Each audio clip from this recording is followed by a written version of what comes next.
Always be yourself, that is where you will find yourself. That is the key to the door for happiness and more. Always put your faith in your Lord, He will keep you safe. Don't ever feel no fear, He'll always be right here. Assalamu alaikum wa rahmatullahi wa barakatuh. Welcome, dear viewers, joining us on another program here on Live Your Life, and I'm your host for the program, Junaid Dar. Dear viewers, the program continues and we are going through our journey through the blessed Quran. We have gone through so many different verses, so many different chapters. We went through the most powerful verse in the Quran, and that was Ayatul Kursi. And we're going to continue on our journey through the verse of Al-Baqarah. Now, the chapter we're going to look at today is going to be tackling the topic of eating from those foods which are good for you. Not just that, but also showing thanks and gratitude to Allah subhanahu wa ta'ala for that which He has given us. Let us give a gentle reminder here. The Prophet sallallahu alaihi wasallam, he said to us that he has left behind for us two things. And if we hold on to these two things, we will be rightly guided and we will be successful. What are those two things? The Quran and the Sunnah. So it's our job today, inshallah ta'ala, to try to hold on to the teachings that Allah has given us in this divine book. Let us begin by introducing our guest, and then we can go straight into our questions for the program. With us in the studio, we have with us Dr. Saeed Al-Qadi, who carries a Master's in Sharia and has a PhD also in education. Sheikh, I'd like to give you a warm welcome and say Assalamu alaikum wa rahmatullahi wa barakatuh. Wa alaikum assalam wa rahmatullahi wa barakatuh. Sheikh Junaid, it's my pleasure to be with you. And may Allah enable us to be from those who reflect upon the Quran and act upon it. Thank you very much.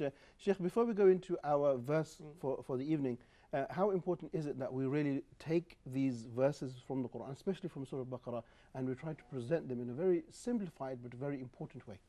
Bismillah ar-Rahman ar-Rahim. Alhamdulillah Rabbil Alameen. Allahumma salli ala Muhammad wa ala alihi wa sahbihi ajma'in. Allah the Almighty in the Quran said, كتاب أنزلناه إليك مبارك ليدبروا آياته. This book which we have revealed to you, O Muhammad, this scripture is full of blessings, full of guidance, full of direction.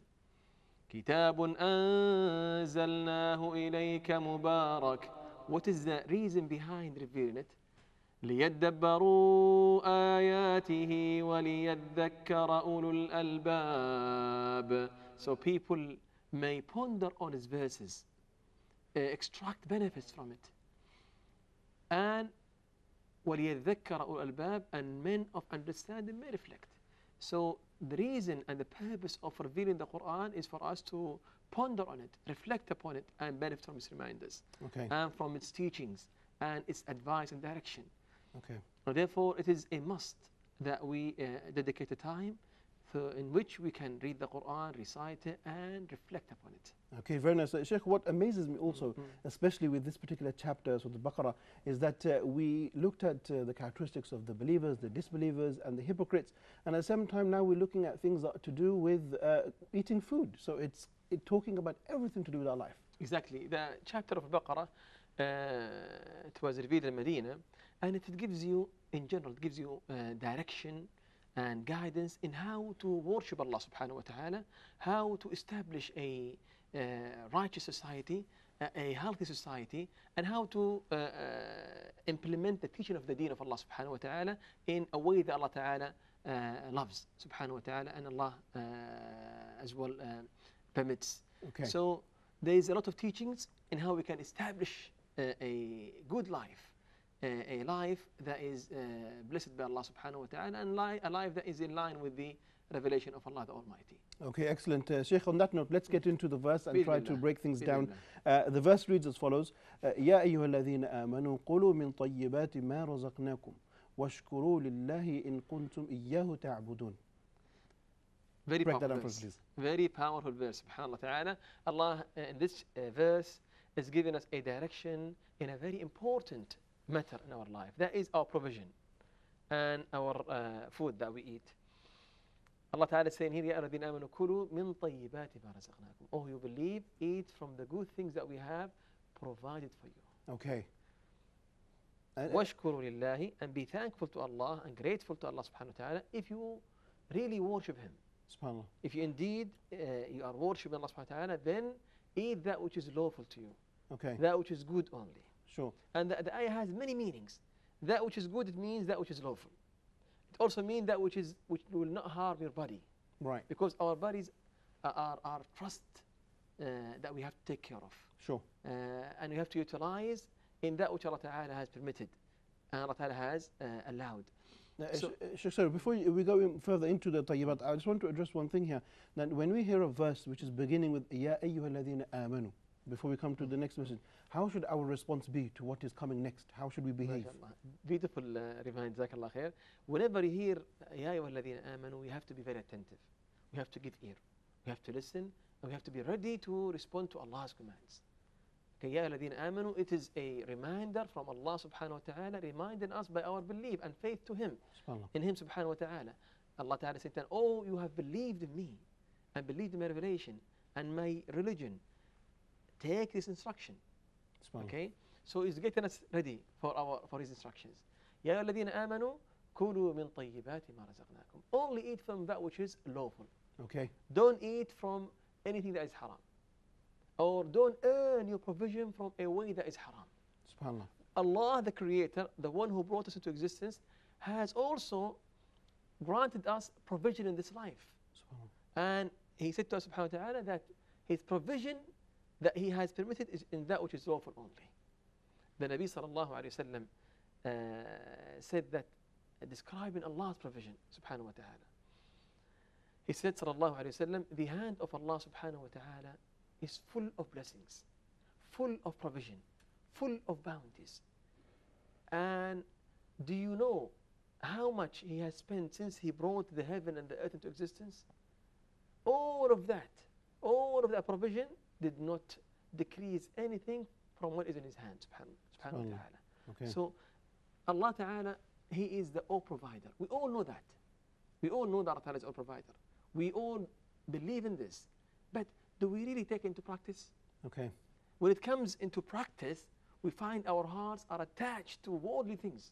Okay. We find our hearts sometimes are deviated and we are seeking rizq from haram methods, haram way, subhanAllah ta'ala. And it's out of lack in our belief in Allah subhanahu wa ta'ala. And understanding of Allah that He's the all provider subhanahu wa ta'ala. Sheikh, also, when we read in the verse, kulu, which literally means to eat, exactly. Can we expand this further and say also in terms of you earning as well? So not just physically eating, but you earning as well must be tayyib. Exactly. The verse denotes to the eating itself. You eat a food or anything that which is good for you and good for your body and it's halal.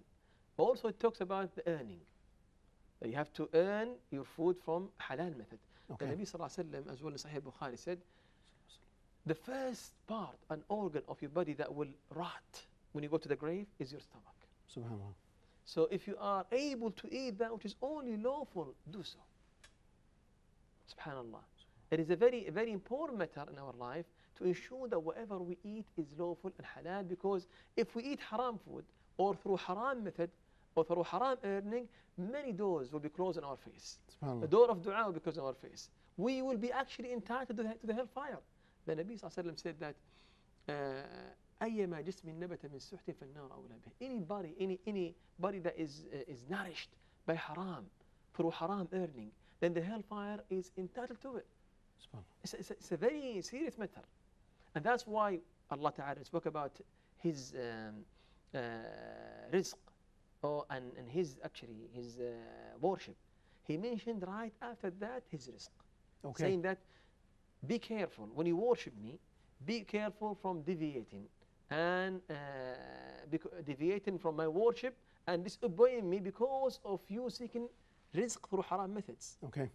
وَمَا خَلَقْتُ الْجِنَّ وَالْإِنسَ إِلَّا لِيَعْبُدُونَ. I did not create mankind or the jinn kind for any other purpose but to worship me.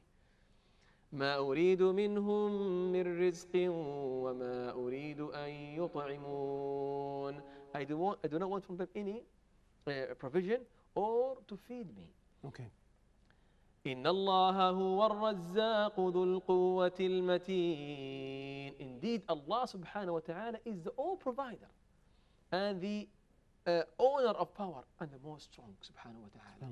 So Allah ta'ala is the all provider, the one who provides for all of His creation, the one who sustains all of His creation, and everyone is dependent on Allah subhanahu wa ta'ala.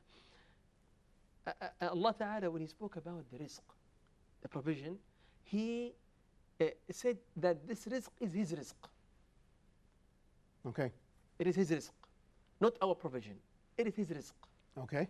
Interesting. Yes. Whenever a person thinks that it is through his intellectual ability and through his strength or through his plans that he can expand his rizq, the answer will come straight away from Allah Ta'ala, saying that the rizq is in the hand of Allah Subhanahu wa Ta'ala. Subhanallah. وَفِي السَّمَاءِ رِزْقُكُمْ وَمَا تُوعَدُونَ. And your rizq is in the hand of Allah Subhanahu wa Ta'ala. Subhanallah. هو الذي جعل لكم الأرض ذلولا فامشوا في مناكبها. He is the one who has made the earth for you tame to agriculture on it and to walk on it. Okay. فامشوا في مناكبها. So walk on its slopes. وكلوا من رزقه. And eat from his provision. Subhanallah. And when he said walk, there is as well here another important benefit, subhanAllah. He didn't say run. He said just walk. Okay, meaning don't be hasty in seeking provision. When he spoke about doing good deeds, he said by each other. Okay. Compete each other. Sure. وسارعوا إلى مغفرة من ربكم. And compete each other in forgiveness from your Lord, subhanAllah. Okay. Sheikh, what's interesting as well is after this order here to eat from the good foods that Allah has provided us, we hear Allah telling us, وَاشْكُرُوا لِلَّهِ, that you be grateful to Allah. What's the connection between eating healthy and being grateful to Allah? They are always together. When you eat the halal food, and acknowledge Allah's provision, acknowledge Allah subhanahu wa ta'ala that He is the all provider. And He is the one He's the one who is provided for you, and then you thank Allah Ta'ala for this. Okay. You thank Him for His favors. You thank Him for His bounties. That shows that you are a worshipper of Allah Subhanahu wa Ta'ala. That you understand the concept of worship. Because whatever blessings you have in this life is from Allah the Almighty Subhanahu wa Ta'ala. وَمَا بِكُم مِّن نِعْمَةٍ فَمِنَ اللَّهِ. Whatever blessing you have in this life is from Allah alone. And Sheikh, just in the final part here, we find towards the end of the verse, in kuntum iyyahu ta'budun. So linking all of these things together, Allah subhanahu wa ta'ala is telling us that if only you worshipped Him, what's the connection with that? Well, He testing us again, saying that if you really worship Allah subhanahu wa ta'ala, be careful from eating that which is haram. Be careful from nourishing your body from that which is haram. Be careful from earning that which is haram. If you worship Allah subhanahu wa ta'ala, when you are in His kingdom, in His kingship, behave yourself. Okay. SubhanAllah. And be thankful to Him subhanahu wa ta'ala. All right, Sheikh. On that note, we have concluded the ayah, and at the same time, we've come to the end of this particular episode as well. So I would like to thank you very much for giving us your efforts and giving the knowledge here on this. My pleasure. Thank you very much. And conclude by saying Assalamu alaikum. Wa alaikum assalam wa rahmatullahi wa barakatuh. Dear viewers, we've come to the end of another great episode where we had a look at the verse talking about eating healthy, eating good from the provisions of Allah. Not just that, but once you are eating healthy and Allah is providing you, we need to show gratitude and show thankfulness to Allah subhanahu wa ta'ala. How many people do you know that are suffering from illnesses relating to their health? How much are they suffering? The smallest of pain in your teeth can affect your whole body. The smallest of pain in your stomach can make you weak and make you suffer and make you not perform in the way that you would like to perform. It's a blessing. Our health is a blessing, and we must not just take this for granted. We must look after our bodies. We must look after our minds. As in English they say, you are what you eat, so we should be careful of that what we put inside our stomachs. Dear viewers, I'd like to thank you all for tuning in, and we will see you in an upcoming episode. So until then, Assalamu alaikum wa rahmatullahi wa barakatuh. Always be yourself, that is where you will find yourself. That is the key to the door for happiness and more. Always put your faith in your Lord, He will keep you safe. Don't ever feel no fear, He'll always be right here. La ilaha illallah, la ilaha illallah. Always be yourself, that is where you will find yourself. That is the key to the door for happiness and more.